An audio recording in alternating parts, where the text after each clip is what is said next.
안녕하세요. 여성을 위한 여성 변호사 안교기입니다.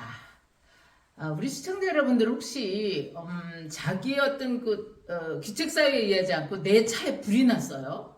불이 났는데 내 차에 있는 화재로 인해서 옆 차에 피해를 줬다면 내가 그것을 물어줘야 될까요? 안 물어줘도 될까요?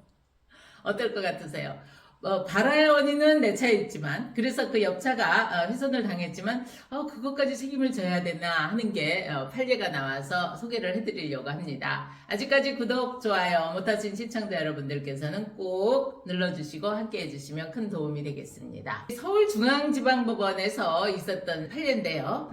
판례는 주차장 차량에서 주차되어 있는 차량에서 화재가 발생해서 다른 차량에 피해를 줬다 하더라도 발화된 차량 자체가 설치 보존상 하자가 있다거나 그 해당 차량의 소유자들이 그 화재 신고를 게을리 했던 이런 과실이 있다던가 이런 게 인정되지 않는다고 하면 발화 차량 차주에게 손해배상을 물을 수 없다라고 하는 겁니다. 이 사례는 뭐였냐면요, 2021년 2월에 아파트 주차장에서 운전자가 차량을 주차해놓고 집으로 가던데 갑자기 차 안에서 연기가 나고 하염이 발생한 겁니다. 그렇게 되니까 얼마나 놀래요. 그래서 바로 상가로 가서 112 신고를 하고 이제 112가 와서 이제 껐겠죠. 그런데 처음에 이 발화가 됐던 차량은 전소가 됐어요. 그리고 그 옆에 주차되어 있었던 차량까지 불에 타게 된 겁니다.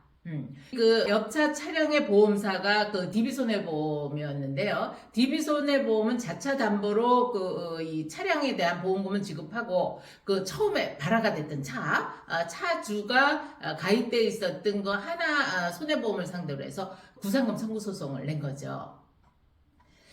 그런데 이 사건을 판단한 재판부에서는 어떻게 봤냐면요, 이 차주, 처음에 발화된 차주의 소유자 내지는 점유자가 이 방어 조치 의무를 다하지 못했다는 어떤 관리상 하자가 있었다는 점을 인정하기는 어렵다. 그리고 이 사람이 차량의 설치 보전에 어떤 하자가 있었다는 것도 근거가 없다라고 하는 거죠.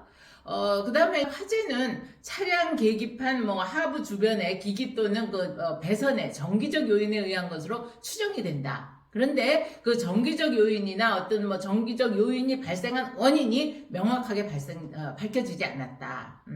그리고 이 차량을 그 정비받은 내역을 봐도 크게 수리를 하고 그런 게 아니고 전부 경미한 거고, 또 차량이 출고된 후부터 이 화재가 발생하기까지 차량에 어떤 특별한 결함이 있었다고 볼 만한 자료도 없다. 또 이 차주가 이 차량을 임의로 개조하거나 튜닝하거나 이런 사실도 없는 걸로 보인다라고 했습니다.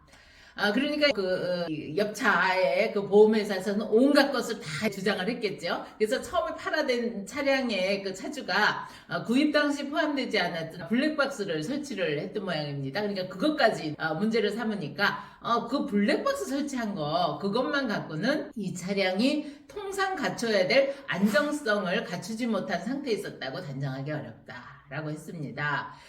더욱이 운행하다 주차한 직후에 화재가 발생한 것이긴 하지만은 그 운행 시간은 한 30분 정도에 불과해서 엔진 과열 등의 기계적 요인이나 인적 요인이 개입됐다고 볼 만한 자료도 없다. 더욱이 이 사람은 주차한 후 연기를 목격하고 바로 인근 상가에 가서 119 신고 조치를 취했던 점을 고려해 본다면 이 화재 확대 방지 조치를 취하지 않은 과실이 있다고 인정하기도 부족하다라고 했습니다. 결국 이 차량 내부에서 화재가 발생했다는 사실만으로 이 차량 소유자가 손해배상, 옆차에 대해서 손해배상 책임을 부담할 것은 아니고, 또 피해자와 피해자 측 보험사에서 화재와 관련된 차량의 설치 보존상 하자를 증명하지 못했다고 한다면 이 차량의 소유자나 점유자는 손해배상 책임을 부담하지 않는다라고 하는 게 이번 판례죠.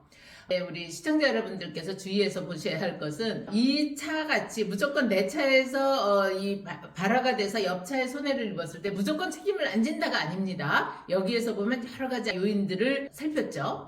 차량이 따로 무슨 튜닝을 하거나 이미 개조를 하거나 해서 원래 있었던 차량의 기능이나 성능에 어떤 훼손을 가하는 그런 일을 하지 않았다라고 하는 것도 돼야 되고요. 그 다음에 차량을 운행하면서 특별한 결함이 있는데 이것을 손보지 않고 했다든가 이런 이런 것도 없어야 되는 겁니다. 그리고 또 한 가지 말씀드린 거와 마찬가지로 차량이 막 화재가 났는데 빨리 119 신고를 하고 이 화재를 진압할 그런 조치를 취하지 않았다면 그런 거에 대한 과실 책임은 또 질 수도 있다는 겁니다. 그래서 우리가 어떠한 손해 발생에 그 책임을 져야 하는가 말아야 하는 것은 비슷한 사건이라고 해서 이거 책임 안 졌으니까 나도 책임 안 져도 돼, 혹은 이게 책임을 졌으니까 나도 책임을 져야 되나, 이럴 것이 아니고 구체적인 것을 하나하나 따져서 그 책임의 범위, 그 다음에 책임의 기속 여부를 져야 될 것 같습니다.